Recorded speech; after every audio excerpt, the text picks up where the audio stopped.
Learning the repertoire, jazz standards, is one of my favourite things about playing guitar. Now, whether that's learning these old timeless songs on my own at home in the practice room, or at rehearsal, or maybe playing them on a stage, it's simply my main motivation to play and practice guitar. But it hasn't always been plain sailing for me when it comes to learning the repertoire. I look back on ways I approached learning songs and think, what on earth was I doing? Now, naturally, we're all at different points on this journey learning jazz, but I certainly went through a few phases with these kind of problems cropping up. I'm gonna need sheet music for the rest of my life to play this mode, and simply not being able to remember anything without the music. To, I can play this but I don't have a clue what's going on musically. To, I can play this but I'm just a jazz parrot. I'm playing this really rigidly and I'm playing it the same way every time. To the freak out situation of having to learn lots of standards in a very short space of time for a rehearsal or for a gig. Now, I imagine you can relate to some of those issues, and you may have your own musical hang-ups when it comes to learning repertoire. Leave them in the comments, share with others if you do. Now, what I've recently put together is this guide, and that's what I want to talk about today. Now, I've condensed my own experience of learning jazz standards, playing jazz standards in bands, and also helping others through teaching jazz standards into 7 steps. Before we get onto that and where you can get that guide for free, by the way, I just want to talk and reflect upon what it means to learn the repertoire and the kind of issues we typically face. Firstly, I think we need to think about what is meant by repertoire. To me, I would define repertoire as a collection of songs that I know well, that I've refined over time. Ideally, I know those chords and that melody to whatever standard off by heart, because we're going to play at our best when we can do that. Naturally, some songs also slip through the cracks and over time fall out of favour, but for me there's certain songs that I think I'll just always play for the rest of my life. And that's one of the things that I think is truly beautiful about studying and learning jazz guitar, is that these timeless old songs we can keep playing for the rest of our lives and keep refining our ability to understand them, be creative with them and do things with them. Personally, I don't feel like learning jazz standards is like learning songs in other genres. It's not like, say, learning a classical piano piece, which you copy the music and you try and replicate. Or, say, I don't know, learning Jimi Hendrix's Intro to Little Wing, iconic piece of music. But once you've learned it, what do you do with it?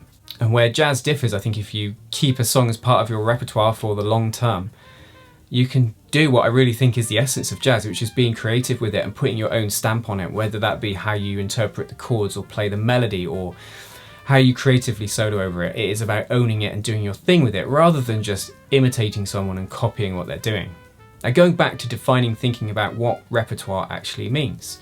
I had a little Google of this, the Google dictionary, and it also defines it as a stock of skills or types of behaviour that a person habitually uses.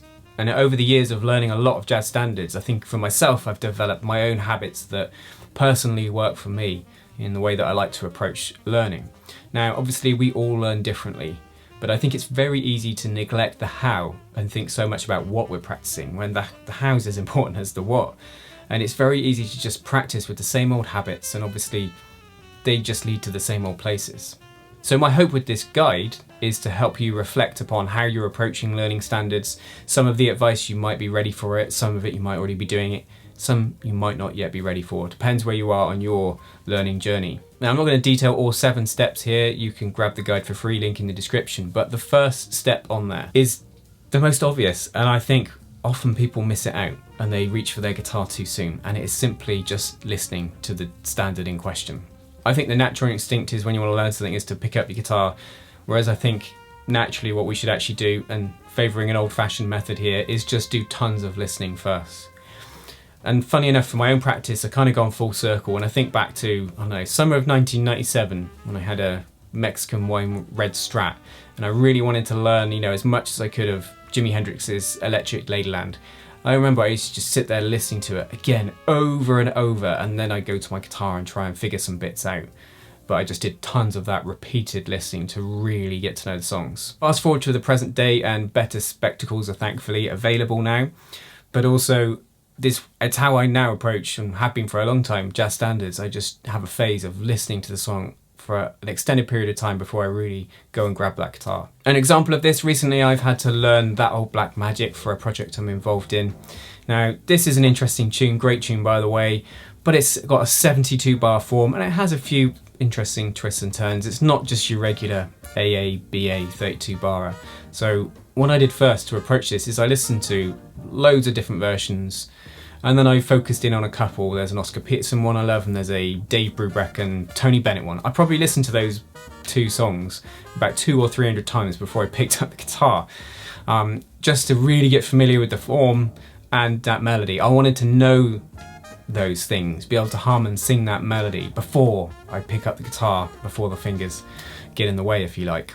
So step one is listening. Now there's 6 other steps in the guide, and many of them I wish I'd started doing sooner. Some of the approaches might take you longer, some you might not be ready for, but they're all designed to be beneficial for your long-term musical improvement.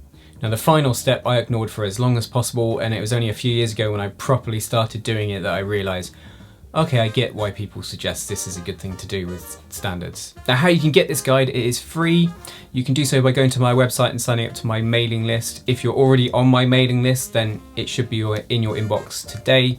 Now I swear I only send out a couple of emails a month just to update people about content on here on YouTube and on Patreon and so forth. Now how to use this guide, I would suggest first reflecting upon, get a bit of paper or use the note function on your phone to list what standards you feel are already part of your repertoire, and maybe adding a few that you would like to become part of your repertoire. And then I'd pick a standard, something suitable for your ability, and then try and see these 7 steps through. And now the key thing is here is to just go at your pace and be thorough. You know, be kind to yourself. It's just remembering that learning a standard is a process, and it takes some time before you really know a tune inside out. You know, so be kind to yourself when you're learning, you know, go through the different processes, and over time you'll thank yourself for knowing, say, even if it's just one song really well, rather than having loads of little bits of songs, you know. It's really important to just enjoy that process and appreciate it takes time to really get your repertoire down. And with that comes not just, you know, learning a new song, but also maintaining your current repertoire so that you don't lose those chords and melodies, so that you can still, you know, play them comfortably and with ease. Anyway, I really hope that you find this guide helpful and it helps you reflect upon the way you're learning, and maybe you make some changes to how you're approaching learning and studying the repertoire. Don't forget jazz guitar lessons every Wednesday. Until next time, you take care.